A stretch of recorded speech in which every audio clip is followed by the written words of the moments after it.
এখনকার দিনে খুব সত্যি ঘটনা।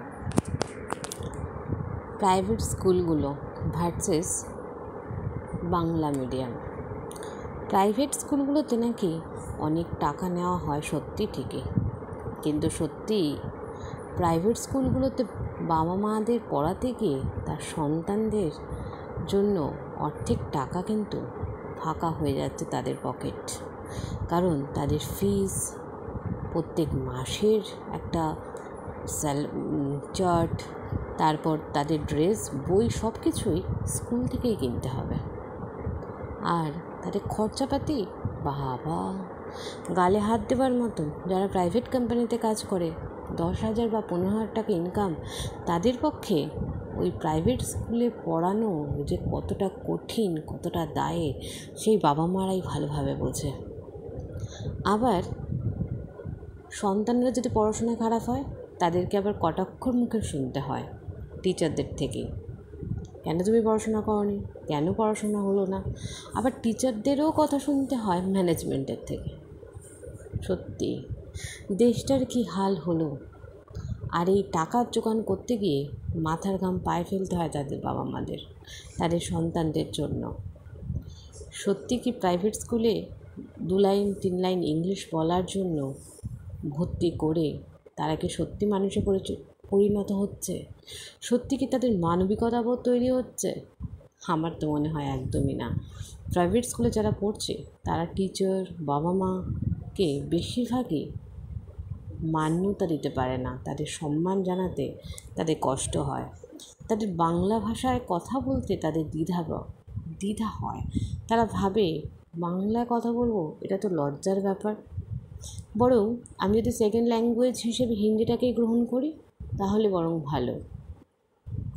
আর বাবা মা ভাবেন যে 2 লাইন যদি আমার ছেলে মেয়ে ইংলিশ বলে ফেলে বা লিখতে পারে, তাহলে সে বিশাল পোস্টে চাকরি করবে।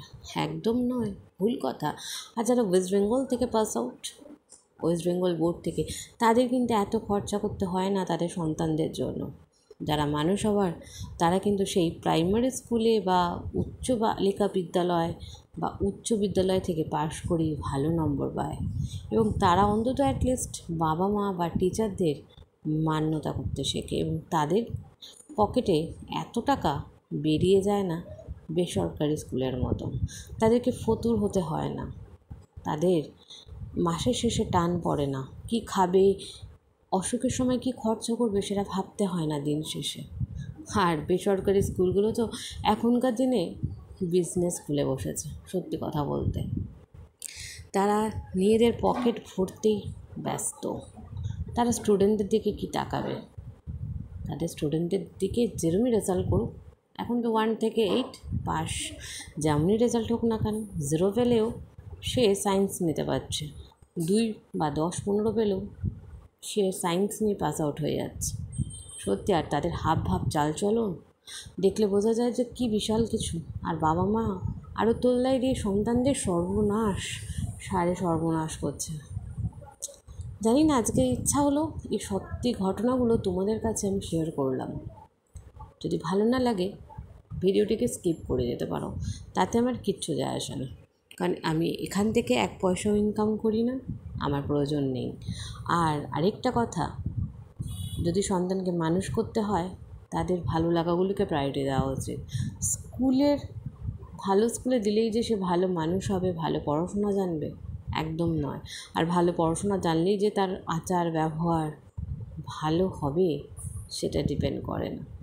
যাই হোক, অনেক দিন পর একটা ভিডিও দিলাম। যদি ভালো লাগে জানিও, আর যদি খারাপ লাগে সেটাও কিন্তু কমেন্ট বক্সে জানাতে ভুলো না। ভালো থেকো প্রত্যেকে। আর আমি ভুল করলে সেটাকে স্কিপ করে যেও, হতেই পারে আমি ভুল, প্রত্যেক মানুষ মাত্রই ভুল করে, তাই তো। আমি বলছি না বেসরকারি স্কুলগুলো খারাপ, আমি জাস্ট বাজেটের কথা ভেবে, সমস্ত কিছু ভেবে একটা জাস্ট দাঁড়িপাল্লায় রেখে আলোচনা করলাম। বড় লোকদের বা ধনীদের ক্ষেত্রে এটা কোনো ব্যাপার নয়, ব্যাপার হচ্ছে নিম্নবিত্ত আর মধ্যবিত্তদের ক্ষেত্রে। তাদের পকেটে টান পড়ে। যারা মধ্যবিত্ত নিম্নবিত্ত ফ্যামিলিতে বিলং করে তারা বুঝবে। বাই।